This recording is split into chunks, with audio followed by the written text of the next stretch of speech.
Moi, c'est M. Amadou Segounimaga. Je suis le coordinateur des grands projets du groupe BAMA et de l'entreprise Royal BTP, filiale du groupe BAMA. Alors, parle-nous un peu de l'entreprise, votre entreprise. Bon, l'entreprise Royal BTP est une entreprise qui a à peu près une dizaine d'années d'existence. Elle fait partie d'un grand groupe qui a une expérience d'environ 30 ans. C'est un groupe d'entreprise familiale. Ok.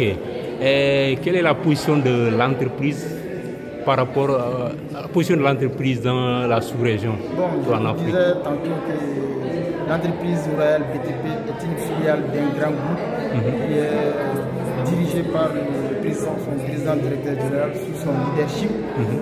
Royal BTP est implanté en sous-région, dans un certain nombre de pays, notamment le Sénégal. Et nous sommes là, ça fait à peu près 3 ans.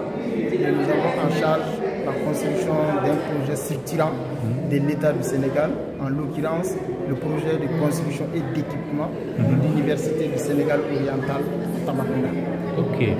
Et qu'est-ce que l'entreprise fait concrètement en termes de RSE? Bon, concrètement, en termes de RSE, comme vous le dites, la part de la contribution de l'entreprise pour le développement social.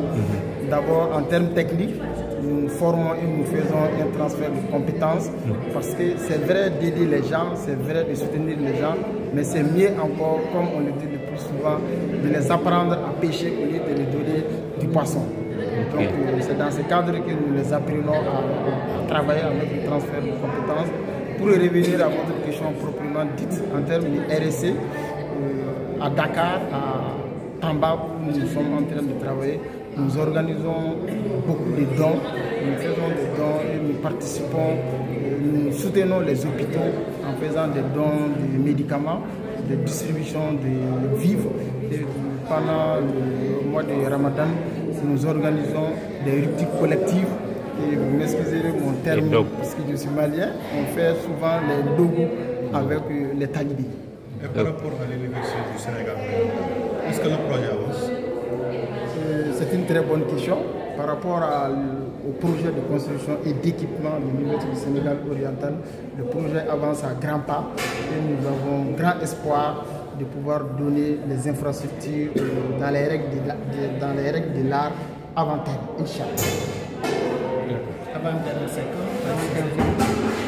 Bon, les autorités nous ont demandé de faire tout pour que la rentrée universitaire 2026-2027 puisse avoir lieu dans les locaux et nous œuvrons dans ce sens. Le gros œuvre est achevé? Le gros œuvre, il n'est pas totalement achevé, mais il est exécuté à près de 90%. On dit souvent que le bâtiment marche pas très bien au Sénégal. Est-ce que vous ressentez ces difficultés? Bon, nous quand même, depuis que nous sommes là il y a 3 ans, nous n'avons pas senti ces problèmes parce que nous constatons qu'au Sénégal et à Dakar notamment, ça va. Et puisque ça va, cela veut dire que, comme on le dit le plus souvent, si le BTP marche, ça veut dire que tout marche. Merci beaucoup. Et la nuit du bâtiment, c'est dans quel cadre vous avez participé à ça ou c'est vous qui l'avez organisé? Très bonne question. Nous n'avons pas participé à la nuit du bâtiment. D'ailleurs, il doit y avoir un jury qui est là pour organiser et pour arbitrer. C'est à travers nos œuvres que nous avons été d'abord nominés. Et c'est à travers l'excellence et ce que le jury a constaté que nous sommes là aujourd'hui parmi les lauréats. Et comment vous appréciez cette nuit? Pardon? Comment vous l'appréciez, cette organisation de la nuit? Bon, nous l'apprécions à juste titre et à juste valeur. Et nous pensons que c'est une nuit qui va promouvoir l'excellence et l'innovation.